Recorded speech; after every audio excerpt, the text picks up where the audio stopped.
Student, आज की इस वीडियो में हम डिस्कस करेंगे एक्सरसाइज नंबर 12.5 को ही। क्वेश्चन नंबर 7 तक हमने कवर कर लिया था और मुझे पूरी उम्मीद है आपको 7 तक समझ में आ गया होगा।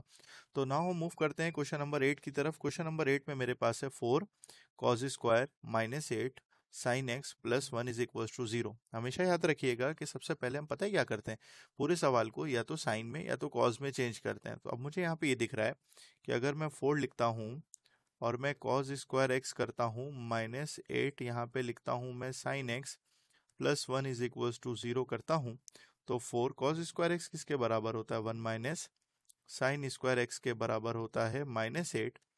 यहाँ पे आ जाएगा sine x plus 1 is equal to 0। तो ये हो जाएगा 4 minus 4 sine square x minus 8 sine x plus 1 is equal to 0।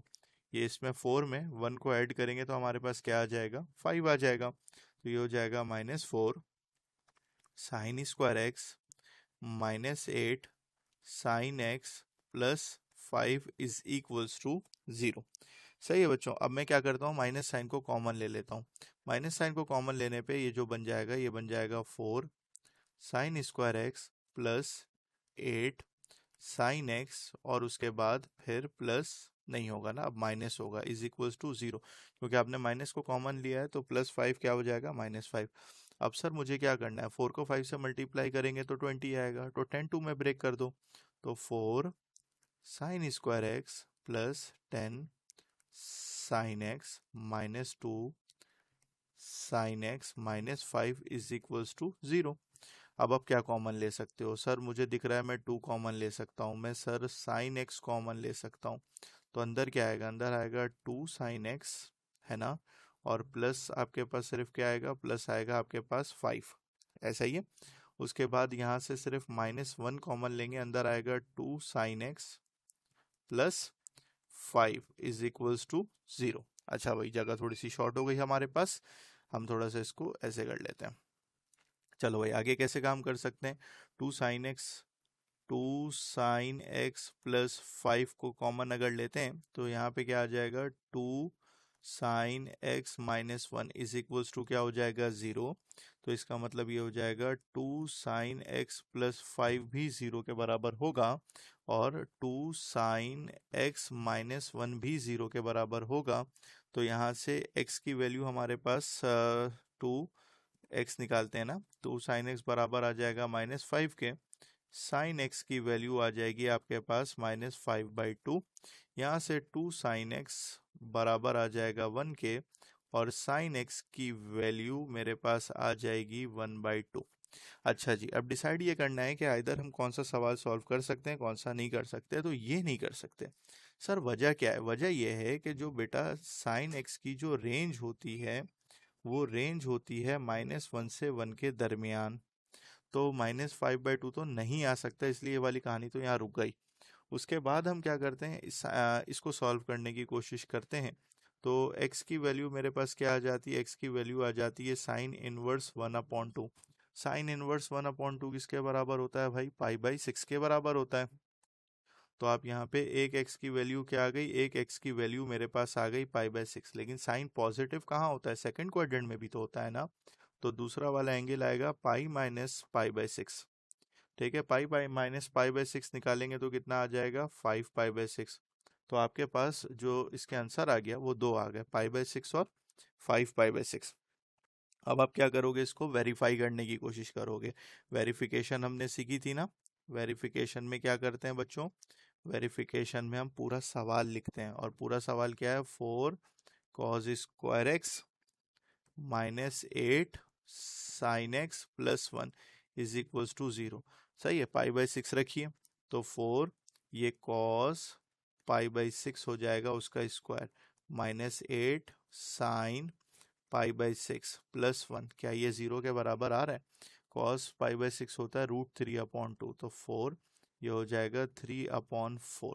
सही है, -8 क्या होगा, 8 तो वैसे ही रहेगा ना, सॉरी, साइन पाई/6 कितना हो जाएगा, साइन पाई/6 हो जाएगा 1/2 प्लस 1, ये इससे कैंसिल हो गया 4 टाइम्स, ये इससे कैंसिल हो गया, 3 + 1 4, 4 - 4 क्या आ गया, 0। इसी तरह आपके पास 5 पाई/6 भी वेरीफाई हो जाएगा। तो आखिरी में हमें क्या करना होगा, आखिरी में हमें सॉल्यूशन सेट लिखना होगा। तो अगर हम सॉल्यूशन सेट लिखते हैं तो सॉल्यूशन सेट, सही है, सॉल्यूशन सेट को मैं बोल्ड इसलिए लिख रहा हूँ ताकि आपको ये पता चल जाए कि सॉल्यूशन सेट सबसे आखिरी में लिखा जाता है। ठीक है भाई, क्या था, पाई/6 था पहला आंसर, पाई/6, और इसमें ऐड किसको करेंगे, 2 पाई को। ठीक है, फिर यू करेंगे, फिर उसके बाद क्या लिखेंगे, 5 पाई/6, और फिर क्या लिखेंगे, 2 पाई को। तो this will be your required answer of question number 8। अब हम मूव करते हैं क्वेश्चन नंबर 9 की तरफ। अब हम बात करते हैं स्टूडेंट क्वेश्चन नंबर 9 की। अच्छा, ये बड़ा ज़बरदस्त सवाल है और ये इंपॉर्टेंट भी हो सकता है। तो इसको सॉल्व करना है तो मैं पता है क्या करता हूँ, मैं रूट लिखता हूँ, 3 लिखता हूँ, और यहाँ पे मैं लिखता हूँ 10x, और उसके ऊपर कर देता हूँ स्क्वायर। सही है, प्लस यहाँ पे 2 लिखता हूँ, यहाँ पे √3 10x लिखता हूँ, और यहाँ पे लिखता हूँ 1, और उसके बाद प्लस यहाँ 1 के ऊपर स्क्वायर इज इक्वल्स टू क्या कर देता हूँ 0। तो सर हमें पढ़ाया जाता है कि a² + 2ab + b² किसके बराबर होता है भाई, a + b के होल स्क्वायर के बराबर होता है। तो ये क्या बन जाएगा, ये बन जाएगा √3 10x + 1, और इज इक्वल्स टू क्या आ जाएगा 0, स्क्वायर भी तो है। Taking square root on both side भी करते हैं तो कोई फर्क नहीं पड़ता। तो ये हो जाएगा √3 10x + 1 इज इक्वल्स टू 0। तो ये क्या हो जाएगा, ये हो जाएगा √3 10x इज इक्वल्स टू क्या हो जाएगा, -1।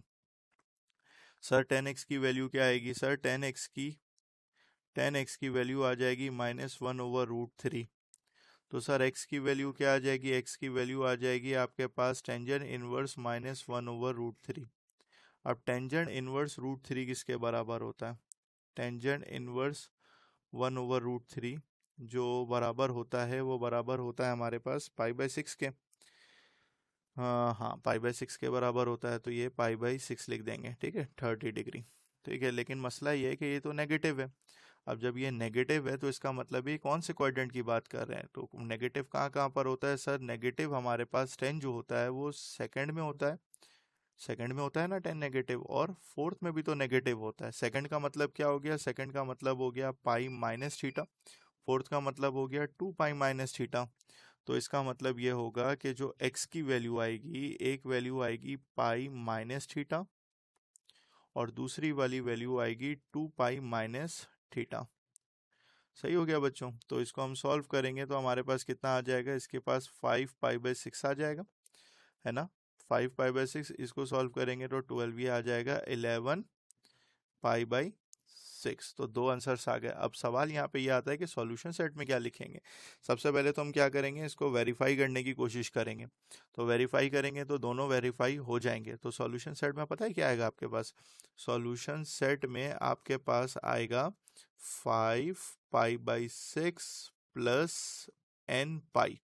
सर इसमें आपने यू क्यों नहीं लगाया, यू इसलिए नहीं लगाया कि सर n बिलोंग्स टू जो होता है ना, n बिलोंग्स टू इंटीजर होता है। ठीक है, पॉजिटिव इंटीजर, n की जगह पे 1 रखेंगे तो 11 पाई/6 खुद ब खुद आ जाएगा। ठीक है, तो इन सवालों को वेरीफाई, इस सवाल को वेरीफाई आप बिल्कुल करके देखना, और वेरीफाई हो जाएगा दोनों से। तो सॉल्यूशन सेट ये बनेगा और यही इसका रिक्वायर्ड आंसर होगा। तो मुझे पूरी उम्मीद है आपको क्वेश्चन नंबर 8 भी और क्वेश्चन नंबर 9 भी बहुत अच्छे से समझ में आया होगा। तो मिलते हैं फिर नेक्स्ट वीडियो में, जब तक के लिए अपना ख्याल रखें, अल्लाह हाफिज़।